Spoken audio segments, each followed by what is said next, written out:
In my race, I want to leave you with a couple of specific points about my race. Differences between my opponent and I. Now, mind you, we're friends. His House of Delegates district overlaps my Senate district by 3 precincts. He's the only guy in the House of Delegates I've had dinner with every session. Except this last one, we thought we'd ruin each other's reputation if we were seen doing that. But he's wrong on a lot of things. Second Amendment, I'm the leader in the state Senate, coming from a district that polls 4-1 for gun control. He's a Fairfax Democrat. That probably takes care of that one for you. Property rights. I'm the leader in the General Assembly. Rob Bell has been a partner of mine when we finally got a bill through in '07, but we still don't have a constitutional amendment. My opponent has voted against this every single time. And if you want one pure, easy measure of who's a candidate of special interests, it's property rights. It's property rights.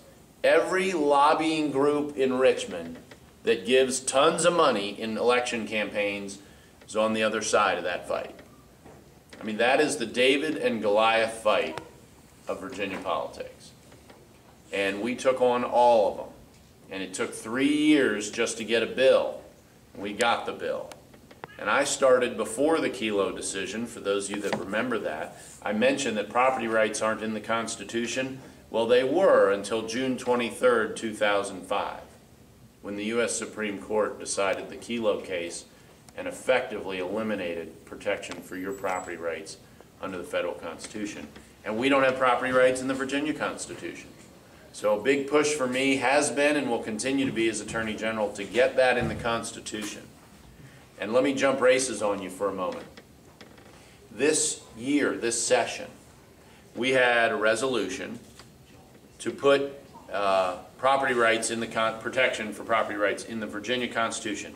It died in the Senate Privileges and Elections Committee 8-7, and Cree Deeds voted no. If Cree Deeds votes yes, it comes to the floor for a vote, and it had already been through the House. It had already been through the House. So if he votes yes, we've got a shot at, we still need to do it one more time, but we've got a shot at taking the first step to getting property rights protected in the Virginia Constitution. And if you go back to June 1788, Patrick Henry and George Mason voted against the U.S. Constitution in Virginia's Constitutional Convention because it didn't protect property rights and other individual rights. That's how important it was to them. And I tend to, when in doubt, go with George Mason, Patrick Henry. Not a bad plan. I think they knew a little something about founding principles. And you know, we take the Constitution for granted so much at this point. You know what the vote was in Virginia? It was 89-79. It was not a wipeout. I mean, all they had to do was turn 5 votes to defeat it in Virginia. And if you remember your history, Virginia was the big kahuna of the 13 original colonies. If Virginia didn't go with that Constitution, it was going to be hard to implement. That's a close call. And it's a good reason, in my view, for them to have voted the way they did. I understand it. That's how important that is. My opponent's on the wrong side of that. And every one of those special interests likes to say, oh, Steve Shannon's a guy we can work with. I love that phrase. Well, the SEIU thinks he's a guy they can work with too. The AFL-CIO thinks he's a guy they can work with too. It surprises some business folks who think maybe Cuccinelli's too conservative when they learn that my opponent has a 100% AFL-CIO voting record. I haven't fared as well. I have a 0. So there's some tests I don't really want to pass.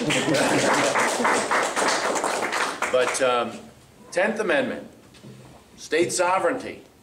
This is a constitutional amendment we haven't talked about much in state elections, actually for decades in state elections before.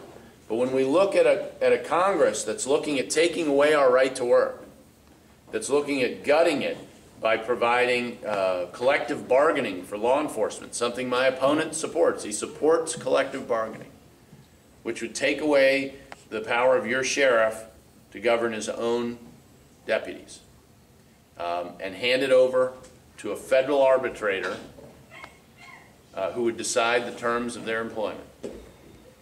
It's worked great for California, hadn't it? New York, New Jersey. You know, there's a reason I left New Jersey when I was 2. I legally immigrated to Virginia when I was 2. We could even win in New Jersey this year. It actually looks like we will. What a 1-2 punch that would be if we sweep in Virginia as well. It would be spectacular.